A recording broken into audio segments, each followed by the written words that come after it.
మీ పిల్లల భవిష్యత్తును దిశానిర్దేశం చేసే విద్యా మహోత్సవ్ Dream9 మీడియా ఆధ్వర్యంలో ఈ ఫిబ్రవరి 1న మన ఖమ్మంలో జరగనుంది. ఈ ప్రభుత్వం ఏం చేస్తుందా చేయదనేది గరణ పడుతుంది కదా. 2 ఏళ్ళకెళ్ళ దిత్తనే ఉన్నారు కదా. 1వ సిట్టు, 2వ సిట్టు, 3వ సిట్టు, 4వ సిట్టు ప్రభుత్వం పోతుంది, అయిపోతుంది. ఇంకో 3 ఏళ్ల పాటు ఇట్లనే కంటిన్యూ అవుతుందా? అంతకంటే గొప్పగా ఏమవుతుందని మీరు కలగంటారు చెప్పురు. నేను చెప్తా ఏం చేయగలుగుతారు వాళ్ళు, ఏం చేయలేరు. ఎందుకంటే ఇప్పుడు వాళ్ళు కూడా ట్యాపింగ్ చేస్తారు కాబట్టి. మీది అవుతుందా? అవుతుంది, డెఫినెట్గా అవుతుంది. నా ఫోన్ ట్యాప్ కదని మీరు ఎందుకు అనుకుంటారు? అప్పుడు వాళ్ళు చేసారు, ఇప్పుడు వీళ్ళు చేస్తున్నారు. కాకుండా మీరు ఇప్పుడు బీజేపీ ఎంపీగా ఉన్నారు, రాష్ట్ర ప్రభుత్వం అయితే ఏమవుతుంది? అప్పుడు బీజేపీ రాష్ట్ర అధ్యక్షుడు ఉన్న బండి సంజయ్ ఫోన్ ట్యాప్ చేయలేదా? కిషన్ రెడ్డి గారు ఫోన్ ట్యాప్ చేస్తలేరా? చేస్తూనే ఉంటారు అంతే. వాళ్ళకి నచ్చకపోతే అది ఒక రకమైనటువంటి ఇది అన్నట్టు, పోలీసులు చేసేటువంటి ఒక డ్యూటీ అది అంతే. సో మరి మీరెందుకు కంప్లైంట్ చేయలేదు? లేకుంటే దానికి సంబంధించి మీరు అందరికంటే ముందు మాట్లాడింది నేనే. ఇప్పుడు మీద అవుతోంది, ఇప్పుడు కూడా అవుతోంది అని చేస్తలేమో అంటారు, చేస్తలేమో అని చెప్తారు అంతే. ఏం చేస్తారు ఇంకా అంతకంటే?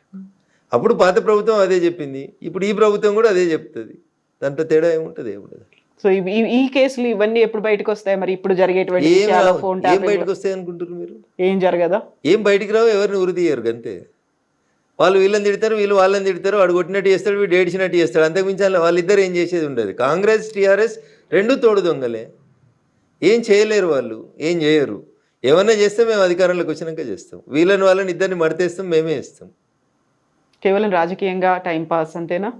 ఇప్పుడు టీఆర్ఎస్ చేసిందంటే ఇప్పుడు కాంగ్రెస్ చేస్తుందని. వేరే పార్టీలలో ఉన్నటువంటి రాజకీయ నాయకుల్ని వేధించేందుకు వాడుకునేటువంటి ఒక వెపన్ అది, అంతకుమించి వాళ్ళు చేసేది ఏమన్నా. So Congress party 2 years complete చేసుకుంది ఇక్కడ గవర్నమెంట్ని, రేవంత్ సర్కార్. ఏమనిపించింది ఈ 2 ఏళ్ల పాలన మీకు? మళ్ళీ 20 ఏళ్ళ దాకా అధికారంలోకి రాకుండా పాలిస్తున్నాడు. మళ్ళీ 20 ఏళ్ళు ఎవడు చేయి గుర్తు కోట వేయకుండా పరిపాలిస్తున్నాడు. మళ్ళీ నెక్స్ట్ కూడా మేమే వస్తాము అనేటువంటి మాటను బహిరంగ సభల్లో ఆయనే చెప్తున్నారు. అట్లా చెప్పకపోతే ఏం చెప్తారు? రేపే మా ప్రభుత్వం పడిపోతుంది అని చెప్తారా? అట్లా చెప్తే ఈ 3 ఏళ్ళు కూడా నడవదు కదా సంసారం. ఓకే, రేపు చచ్చిపోయేటాడు కూడా రేపు నేను ముఖ్యమంత్రిని అవుతానే చెప్తాడు. అట్లా చెప్పడం అనేది ఆశ అంతే, అట్లే చెప్తారు. అంతేగాని రేపు మేము మళ్ళీ అధికారంలోకి రామని చెప్పిండి అనుకోరు రేవంత్ రెడ్డి గారు. ఈ 3 ఏళ్ళు గవర్నమెంట్ నడుస్తుందా? చెప్పు, నడవనియరు. అందుకని అట్లే చెప్పాలి. ఆ కుర్చీలో మీరు కూర్చుంటే కూడా అదే చెప్తారు. ఇంకో గంట అయితే పదవి వీకేస్తారంటే కూడా నేనే ముఖ్యమంత్రిని అని చెప్తారు. కర్ణాటక చెప్తలేరు, సిద్ధరామయ్యను శివకుమార్. ఎప్పుడు మారుతుందో తెలియదు. మ్యూజికల్ చైర్స్ అట్లే చెప్తూనే ఉంటారు వాళ్ళు, ఇద్దరు చెప్తూనే ఉంటారు. అధిష్టాన నిర్ణయమే తుది నిర్ణయమే. సో ఇక్కడ 3 ఏళ్ల పాటు రేవంత్ రెడ్డి ఉంటారా? మరి ఉంటారనే అనుకుంటున్నా. ఓకే, వాళ్ళకి అంతకంటే మంచి ఆప్షన్ కనబడుతుందని నేను అనుకుంటలేదు. సో నెక్స్ట్ వచ్చేది మేమే అనేటువంటి మాట అటు కాంగ్రెస్ చెప్తోంది, ఇటు బీఆర్ఎస్ కూడా చెప్తుంది. బీఆర్ఎస్ అంటే టీఆర్ఎస్ పార్టీయా బీఆర్ఎస్ ఏమంటారు మీరు? టీఆర్ఎస్ బీఆర్ఎస్ అయింది. బీఆర్ఎస్కి ప్రజలు సిఆర్ఎస్ ఇచ్చారు, కంపల్సరీ రిటైర్మెంట్ స్కీమ్ ఇచ్చారు. నేను ఇప్పుడు చెప్తలేను ఈ మాట, ఎన్నికల కంటే ముందే చెప్పిన, పార్లమెంట్ ఎన్నికల కంటే ముందు చెప్పిన, అసెంబ్లీ ఎన్నికల కంటే ముందు చెప్పిన.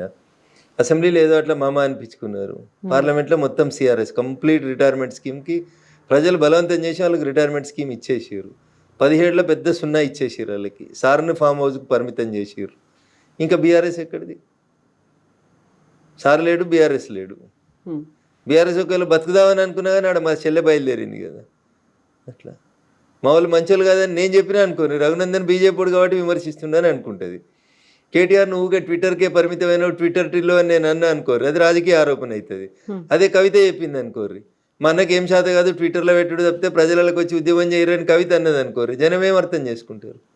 రఘునందన్ రావు నోట్లకి ఎలా మాట వస్తే వీడు రాజకీయంగా అంటుండే అనుకుంటారు. కవిత అంటే కవిత చెప్పింది వాస్తవమే, కవిత ఆ ఇంట్లోకెళ్ళే వచ్చిన బిడ్డ కదా, కవిత చెప్పిందంటే కరెక్ట్ అనుకుంటున్నాను. కవిత చెప్పిన మాటలన్నీ కరెక్టే అని మీరు అనుకుంటున్నారా? నేనైతే అనుకుంటున్నా, మీరు అనుకుంటలేరా? అందులో టీఆర్ఎస్ నుంచి బీఆర్ఎస్ దాకా ఎందుకు మార్చారో అనే మాటతో పాటుగా కేసీఆర్ బయటికి రాకపోతే మీరు అంత స్మూత్ గా మాట్లాడుతున్నారు. ఏం బీకి కట్టలు కట్టిరని మీరు తెలంగాణ నిడిచిపెట్టి దేశంలో రాజకీయం చేస్తామని ఒక ఆడపిల్ల అడిగింది. ఎవడన్నా ఉంటే చెప్పురు సమాధానం దానికి. తెలంగాణలో మీరు తెలంగాణకి ఏం పీకి కట్టలు కట్టిరని ఏదో టీవీ ఛానల్ ఇంటర్వ్యూలో చెప్పలే కవిత గారు. ఆ కవిత నిండు శాసన మండలిలో చెప్పింది, on the floor of the house చెప్పింది. దానికి ఒక్కడన్నా సమాధానం చెప్పిండా? ఎందుకు పంజాబ్లో రైతులకు పైసలు ఇచ్చిరో అని అడిగింది, చెప్పిర్రా? తెలంగాణలో రైతులు చచ్చిపోతే ఏం చేసిరో అని అడిగింది, తెలంగాణ ఉద్యమకారులకు ఏమి ఇచ్చిరో అని అడిగింది. సరిపోదా సమాధానం? మూతోడు ప్రశ్నలు అడుగుతుంది కదా. శంకరమ్మ అనేటువంటి మలిదశ తెలంగాణ ఉద్యమాన్ని మలుపు తిప్పినటువంటి సోదరుడు శ్రీకాంతాచారి తల్లిని టిఆర్ఎస్ ఎలియాస్ బీఆర్ఎస్ ఎట్లా వంచింది కవిత అంటే, ఇక్కడ గన్ పార్క్లో నిలబెట్టి కాల్ చేయాలి వాళ్ళని, ఇద్దరు గన్మెన్లను పంపించి. రేపు అమరవీరుల స్తూపం సెక్రటరియట్ ముంగట కట్టిన అమరవీరుల స్తూపం ఓపెనింగ్ ఉంటే ఎంత చిల్లరగాళ్ళు అంటే, మళ్ళీ చెప్తున్నా, ఎంత చిల్లరగాళ్ళు అంటే ఆ పదం కూడా వాళ్ళకి చిల్లరనే, ఇంకా అది చాలా ఎక్కువ వాళ్ళకి. ఆమెను ఎమ్మెల్సీ చేస్తున్నామని టీవీలలో బ్రేకింగ్ న్యూస్లు నడిపించి, ఆమెకి ఇద్దరు గన్మెన్లను పంపించి అమరవీరుల స్తూపం ఓపెన్ చేసినాక ఆమెకి ఎమ్మెల్సీ ఇవ్వలేదు. ఇంతకంటే నీతి మాలినటువంటి పార్టీ ఏమైనా ఉంటుందా చెప్పుండ్రి. మీలాగా జ్యూస్ తాగలేదు శ్రీకాంత్ సారి, మీలాగా పెట్రోల్ పోసుకొని అగ్గిపెట్టే మర్చిపోలేదు, మీలాగా ఏదో జోక్ కోసం అగ్గిపెట్ట పోసుకొని పెట్రోల్ పోసుకొని అంటు పెట్టుకోలేదు ఆయనే. మళ్ళీ దేశ తెలంగాణ ఉద్యమాన్ని మలుపు తిప్పిన శ్రీకాంతాచారి తల్లికి ఏమిచ్చినావు నువ్వు? ఏమిచ్చినావు 10 ఏళ్ళ నీ పాలనలో? 10 పైసలు ఇచ్చినావా నువ్వు? నీ కొడుకుని ఎమ్మెల్యేని చేసుకున్నావు, మంత్రిని చేసుకున్నావు, నీ అల్లుని ఎమ్మెల్యేని చేసుకున్నావు, మంత్రిని చేసుకున్నావు, నీ బిడ్డను ఎంపీని చేసినావు, ఎంపీ ఓడిపోతే ఎమ్మెల్సీ చేసినావు. ఎంత దోసుకున్నావో లెక్కలేనంత దోసుకున్నావు. ఒక్క తల్లి తన కడుపు కోత మాలిదశ తెలంగాణ ఉద్యమాన్ని మలుపు తిప్పిన శ్రీకాంతాచారి తల్లికి నీ 10 ఏళ్ళ టెన్యూర్లో ఎమ్మెల్సీ పదవి ఇవ్వడం చేత కానీ మిమ్మల్ని ఏమనాలి? ఇట్టిట కొట్టుకునేటోళ్ళు అనాలి మిమ్మల్ని. ఆ పదం కూడా నా నోట్లకి వెళ్ళి అనడం దారుణం. ఇంకా ఏం బతుకులు మీ, ఏం బతుకులు అంటున్నా, ఎగిరెగిరి పడుతూ మాట్లాడతారు కదా మీ, ఏం బతుకులు మీ? ఎప్పుడన్నా ఆలోచించిర్రా మీరు? శ్రీకాంతాచారి పెట్రోల్ పోసుకొని తగలబడుతుంటే మేము అందరం డిఆర్డిఓ దగ్గర నపోలోకి పోతే, నేను ఎట్లాగో చచ్చిపోతే నాకు తెలుసన్నా, తెలంగాణ వచ్చేదాకా కొట్లాడుండ్రే అని అడిగిండు మమ్మల్ని. వచ్చిండు కదా అదే రోజు ఈ కేటీఆర్ వచ్చిండు, అదే హరీష్ రావు వచ్చిండు. ఏమైంది మీకు? అన్నం తింటురా అసలు? ఆ తల్లికి ఎమ్మెల్సీ ఇవ్వడానికి మీకు కష్టమా? పక్క పార్టీలకు వెళ్ళి తీసుకొచ్చుకున్న దొంగలకు ఎమ్మెల్సీలు ఇస్తారు, రాజ్యసభలు ఇస్తారు, అమ్ముకుంటారు మీరు పదవుల్ని. కడుపు శోకం కంఠ శోష. శ్రీకాంత్ సార్ తల్లికి ఎమ్మెల్సీ ఇవ్వవా 10 ఏళ్ళల్లో? ఏం తప్పు అడుగుతురు? ఎవరు తప్పు అడుగుతురు? నీ బిడ్డను తీసుకొచ్చి ఆగమాగం ఎమ్మెల్సీ చేస్తావు కదా, శంకరమ్మని ఎందుకు చేయవు? నువ్వు ఇచ్చిన రాజ్యసభలు ఎవరికి ఇచ్చినావు? ఎవరు రాజ్యసభలు? నీకు పైసలు ఇచ్చేటోళ్ళు, నీకు దోషి పెట్టేటోళ్ళు, నీకు కంపెనీలు ఇచ్చేటోళ్ళు, గీళ్ళకి నువ్వు రాజ్యసభలు ఇస్తావు. ఎందుకు శంకరమ్మకి ఎందుకు వెళ్ళా రాజ్యసభ? ఏం తక్కువ చేసింది మలిదేశ తెలంగాణ ఉద్యమానికి శంకరమ్మ? సో ఇప్పుడు మీరు ఒక మాట ఈ మధ్య కాలంలో అన్నారు, ఘర్ వాపసి, బీజేపీని వదిలి కాంగ్రెస్ లోకి వెళ్ళిన వాళ్ళు మళ్ళీ తిరిగి వస్తున్నారు, వచ్చే ఆలోచన నేను వస్తున్నారు అని చెప్పలే, వచ్చిర్రు అని చెప్పలేదు, రావాలని కోరుకుంటున్నా అని చెప్పిన. ఎందుకంటే మీరు మమ్మల్ని వద్దనుకొని పోయిన తర్వాత జరిగిన పరిణామాలన్నీ మీరు ఆలోచించుకొని విఘ్నతతోటి, అక్కడ మీకు ఏం గౌరవం లేదు, గుర్తింపు లేదు, కాబట్టి వెనక్కి వస్తే ఇక్కడ కొంచెం గౌరవం గుర్తింపు ఉంటుంది, రండి మిత్రులారా అని చెప్పినమాట వాస్తవం. కాకపోతే అధికార కాంగ్రెస్ పార్టీని వదిలిపెట్టి మళ్ళీ బీజేపీకి వస్తారంటారా? ఎప్పుడు పుట్టి మునుగుతుందో తెలియనప్పుడు ఆ పుట్టిలో ఎవరు ట్రావెల్ చేస్తారు కవిత గారు? గోదావరి నడి మధ్యలో ఉన్నారు, పుట్టికి రంధ్రం పడ్డది, పుట్టి ఎప్పుడు మునుగుతుందో తెలియదు. అట్లాంటప్పుడు ఎందుకుంటారు అందులో? ఎవరుంటారు? రాజకీయ నాయకుడు అనేటోడు తానున్న పార్టీ బతకాలి, తాను బతకాలి, ప్రజలకు సేవ చేయాలని అనుకుంటే ఆలోచించుకుంటాడు. మునుగాలే చావాలనుకుంటే నేనేం చేస్తా కవిత గారు? సో రాష్ట్రంలో ఉన్న కాంగ్రెస్ పరిస్థితి ఎట్లా ఉంది, దేశవ్యాప్తంగా ఉందా మొత్తం? సో దేశంలో కాంగ్రెస్ ఉందా? 28 రాష్ట్రాల్లో 3 రాష్ట్రాలకు కన్ఫైన్ అయిన వాళ్ళు ఉన్నారా? ఏ రాష్ట్రంలోనే పోటీ చేస్తే సింగిల్ డిజిట్ వచ్చిందా? ఢిల్లీలో 3 సార్లు అసెంబ్లీకి ఎన్నికలు జరిగినాయి, ఒక్క సీట్ అన్నా గెలిచిర్రా కవిత గారు? దేశ రాజధానిలోనే లేరు మీరు, ఇంకేడుంటారు తల్లి మీరు? ఏడున్నారు వాళ్ళు? తెలంగాణలో ఏదో అధికారంలోకి వచ్చారు, ఎందుకు వచ్చారు? టీఆర్ఎస్ చేసిన తప్పులకి. భారతీయ జనతా పార్టీ ఆ రోజు కొంచెం 1-2 జరగరాని సంఘటనలు పార్టీలో జరగడం వల్ల అట్లా అయింది. అట్లా అంతకుమించి కాంగ్రెస్ ఎక్కడ తెలంగాణలో? కర్ణాటకలో కాంగ్రెస్ వచ్చినాక తెలంగాణలో కాంగ్రెస్ బతికింది. అంతకుముందు కాంగ్రెస్ ఎక్కడుంది? ఎవరు ఆలోచించారు కాంగ్రెస్ గురించి? కొట్లాడింది మేము, యాంటీ టీఆర్ఎస్ వేవ్ని తయారు చేసింది మేము, టీఆర్ఎస్ను దించాలనే ఆలోచన ప్రజలకు కల్పించింది మేము, టీఆర్ఎస్ని దించవచ్చు అని చెప్పింది దుబాకు ఉప ఎన్నిక ఫలితం. ఇవి కదా. అంతకుముందు అది పెద్ద శత్రు దుర్భేద్యమైన కోట కదా. వాళ్ళు సిట్ అంటే మీరు సిట్టు, వాళ్ళు స్టాండ్ అంటే స్టాండు, వాళ్ళు రాహుల అంటే రాహులు, వాళ్ళు ఎంకన్నా అంటే ఎంకన్నా. అంతకుమించి ఏం నడిచింది? అప్పుడు ఏం నడవలే కదా. మేం కదా మొదలుపెట్టింది, బీజేపీ వాళ్ళం కదా. దుబ్బాకలు కొట్టినా, హుజరాబాద్లో కొట్టినా, ఇంకేం చేసినా మేం కదా టీఆర్ఎస్ని ఢీ కొట్టగలుగుతాం, టీఆర్ఎస్ని దించగలుగుతాం అనే ఒక వాతావరణాన్ని క్రియేట్ చేసింది మేం కదా. మేము 3 రాళ్ళు పెట్టినాం, అండ పెట్టినాం, నీళ్లు పోసినాం, ఎసరేసినాం, బియ్యం పెట్టినాం, అన్నం వండుకొని కాంగ్రెస్ వాడు తినిపోయింది అంతే. అండ దించడంలో మేము 1 నిమిషం ఆలస్యం చేసినాం అంతే, వాళ్ళు ఎత్తుకుపోయారు గద్దల్లాగా. సో ఆలస్యాన్ని సెటరేట్ చేసుకున్నారా మీరు అని అనుకుంటున్నాం.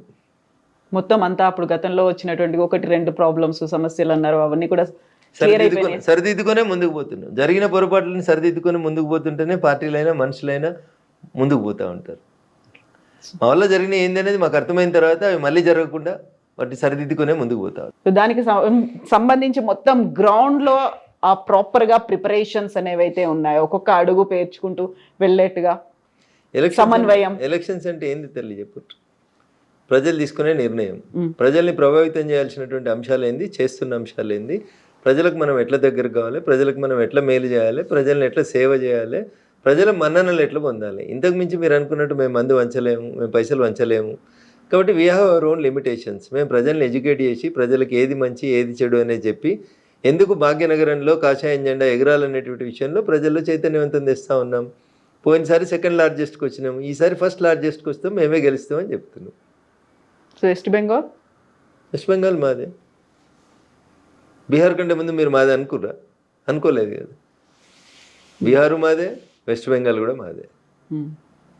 బీహార్కి వెళ్ళి నదులన్నీ వెస్ట్ బెంగాల్ వైపు పోతుంటాయి.